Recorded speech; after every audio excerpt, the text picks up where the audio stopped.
ऐतरेय उपनिषद तृतीय अध्याय। इस उपनिषद के पहले और दूसरे अध्यायों में दो आत्माओं का वर्णन आया है।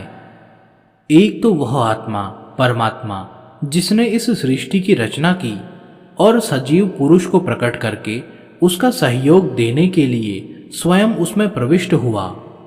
दूसरा वह आत्मा जीवात्मा जिसको सजीव पुरुष में उसने प्रकट किया था और जिसके जन्म जन्मांतर की परंपरा का वर्णन दूसरे अध्याय में गर्भ में आने से लेकर मरण पर्यंत किया गया है। इनमें से उपास्य देव कौन है, वह कैसा है, उसकी क्या पहचान है, इन बातों का निर्णय करने के लिए यह तीसरा अध्याय कहा गया है। मंत्र का तात्पर्य यह है कि उस उपास्य देव परमात्मा के तत्व को जानने की इच्छा वाले कुछ मनुष्य आपस में विचार करने लगे। जिसकी हम लोग उपासना करते हैं, अर्थात जिसकी उपासना करके हमें उसे प्राप्त करना चाहिए, वह आत्मा कौन है। दूसरे शब्दों में, जिसके सहयोग से मनुष्य नेत्रों के द्वारा समस्त दृश्य देखता है, जिससे कानों द्वारा शब्द सुनता है, जिससे घ्राणेन्द्रिय के द्वारा नाना प्रकार की गंध सूंघता है, जिससे वाणी द्वारा वचन बोलता है, जिससे रसना द्वारा स्वादयुक्त और स्वादहीन वस्तु को अलग अलग पहचान लेता है, वह पहले और दूसरे अध्यायों में वर्णित दो आत्माओं में से कौन है। इस प्रकार विचार उपस्थित करके उन्होंने सोचा कि जो यह हृदय अर्थात अंतःकरण है, यही पहले बताया हुआ मन है।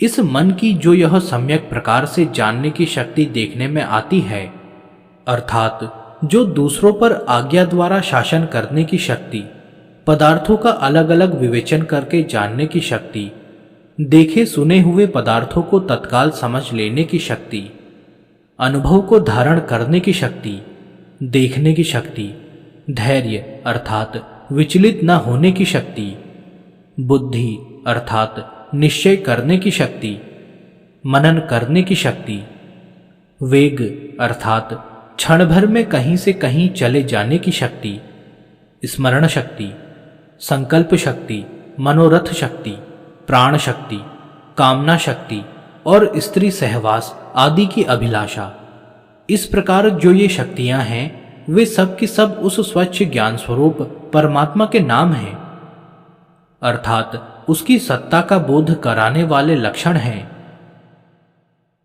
इन सबको देखकर इन सबके रचयिता, संचालक और रक्षक की सर्वव्यापनी सत्ता का ज्ञान होता है।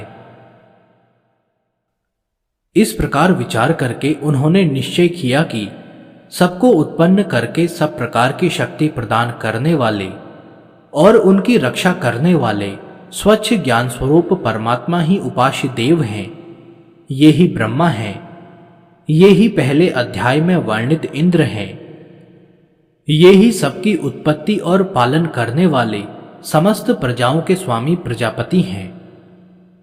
ये सब इंद्र आदि देवता, ये पांचों महाभूत जो पृथ्वी, वायु, आकाश, जल और तेज के रूप में प्रकट हैं, तथा ये छोटे छोटे मिले हुए से बीज रूप में स्थित समस्त प्राणी तथा उनसे भिन्न दूसरे भी, अर्थात अंडे से उत्पन्न होने वाले, जेर से उत्पन्न होने वाले, पसीने से अर्थात शरीर के मैल से उत्पन्न होने वाले और जमीन फोड़कर उत्पन्न होने वाले, तथा घोड़े, गाय, हाथी, मनुष्य, ये सब मिलकर जो कुछ यह जगत है, जो भी कोई पंखों वाले तथा चलने फिरने वाले और नहीं चलने वाले जीवों के समुदाय हैं, वे सब के सब प्राणी प्रज्ञान स्वरूप परमात्मा से शक्ति पाकर ही अपने अपने कार्य में समर्थ होते हैं और उन प्रज्ञान स्वरूप परमात्मा में ही स्थित हैं।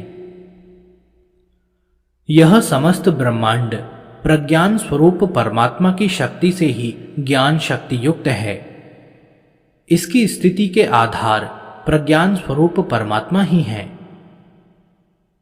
अतः जिनको पहले इंद्र और प्रजापति के नाम से कहा गया है, जो सबकी रचना और रक्षा करने वाले तथा सबको सब प्रकार की शक्ति देने वाले प्रज्ञान स्वरूप परमात्मा हैं, वे ही हमारे उपास्य देव ब्रह्म हैं, यह निश्चय हुआ। जिसने इस प्रकार प्रज्ञान स्वरूप परमेश्वर को जान लिया, वह इस लोक से ऊपर उठकर अर्थात शरीर का त्याग करके उस परमानंदमयी परम धाम में, जिसके स्वरूप का पूर्व मंत्र में वर्णन किया गया है, इस प्रज्ञान स्वरूप ब्रह्म के साथ संपूर्ण दिव्य अलौकिक भोग रूप परम आनंद को प्राप्त होकर अमर हो गया, अर्थात सदा के लिए जन्म मृत्यु से छूट गया। संभवत अर्थात हो गया। इस वाक्य की पुनरुक्ति उपनिषद की समाप्ति सूचित करने के लिए की गई है।